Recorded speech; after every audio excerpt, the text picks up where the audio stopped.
दोस्तों, आज के इस वीडियो में हम लोग जानेंगे कि जो हमारा न्यूट्रल वायर होता है वो कहाँ से आता है। बहुत सारे लोगों के मन में यह डाउट होता है कि न्यूट्रल वायर हमारे घर में कहाँ से आता है। तो आइए जान लेते हैं। इंटरव्यू में आपसे क्वेश्चन पूछा जा सकता है। जो हमारा इलेक्ट्रिकल सिस्टम होता है वह 3 पार्टों में बटा हुआ होता है।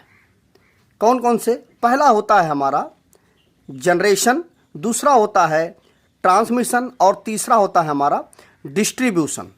3 पार्टों में हमारा जो इलेक्ट्रिकल सिस्टम पूरा बना होता है, जिसमें से जो हमारा जनरेशन होता है, जनरेशन मतलब जनरेट हो रहा है, इलेक्ट्रिसिटी हमारी जनरेट हो रही है, जो कि 6.6 टू 11 केवी के बीच में जो हमारी इलेक्ट्रिसिटी जनरेट होती है। और यह जनरेट कहाँ पे होती है? पावर स्टेशन होते हैं।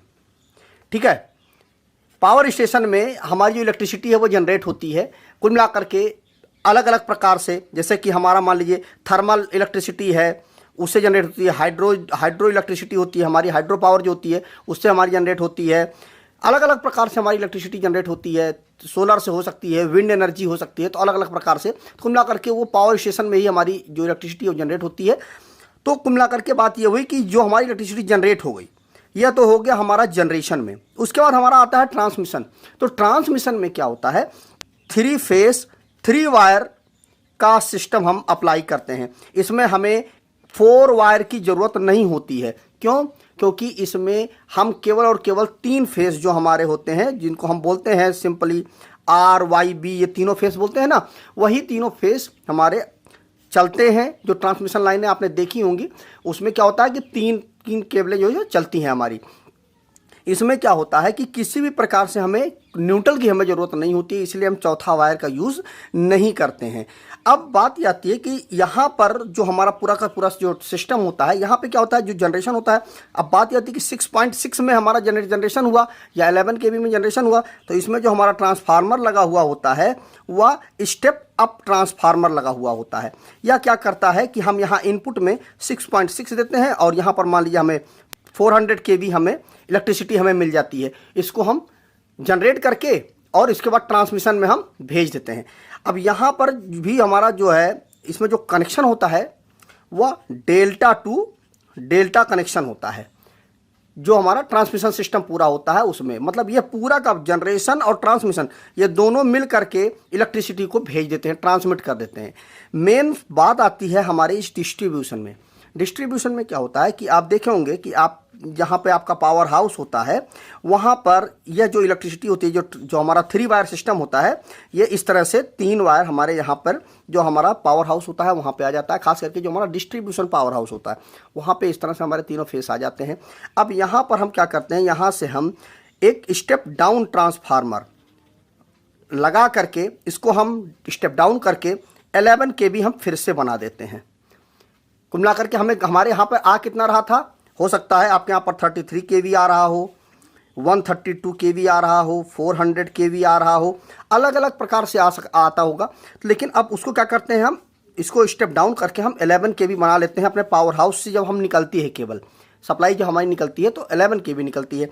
अब आपने देखा होगा घर के बाहर आप देखते होंगे या रोड पर चलते हुए देखते होंगे आप कि इस तरह से 2 पोल होंगे और इनके ऊपर इस तरह से ट्रांसफार्मर हमारा रखा हुआ होता है, या H पोल ट्रांसफार्मर होता है। यहीं से हमारा क्या होता है, इसमें इनपुट जो सप्लाई होती है वह 11 केवी हमारी सप्लाई होती है और जो आउटपुट होती है वह 440 वोल्ट हमारी होती है। और इसके साथ में हमारा एक न्यूट्रल भी होता है। होता क्या है कि यहाँ पर जो डेल्टा होता है, जो प्राइमरी साइड में होता है वह डेल्टा कनेक्ट होता है और जो सेकेंडरी साइड होता है वह हमारा स्टार में कनेक्टेड होता है। अब यहाँ पर जो इस तरह से हमारा स्टार में कनेक्शन होता है, इस तरह से ये हमारा, तो यहाँ पर यह जो स्टार पॉइंट होता है, जो जंक्शन होता है तीनों का, ये मान लीजिए हमारा आर है, ये वाई है, ये बी है, ये तीनों फेस हमारे आ रहे हैं। तो इसमें जो हमारा यह जो होता है यही हमारा न्यूट्रल होता है और इसको हम ग्राउंड कर देते हैं। तो यही हमारा न्यूट्रल का सोर्स होता है, यहीं से हमारा न्यूट्रल निकलता है। अब इस न्यूट्रल को हम अलग अलग जगह पे अलग अलग घरों में यूज कर लेते हैं। अब मान लीजिए कि कोई सोसाइटी है, वहाँ पर 100 घर हैं, 100 घर उस सोसाइटी में हैं, तो उसमें कुछ घरों में हम आर के साथ में न्यूट्रल दे देंगे, कुछ में हम वाई के साथ में न्यूट्रल दे देंगे और कुछ में हम बी के साथ में न्यूट्रल दे देंगे।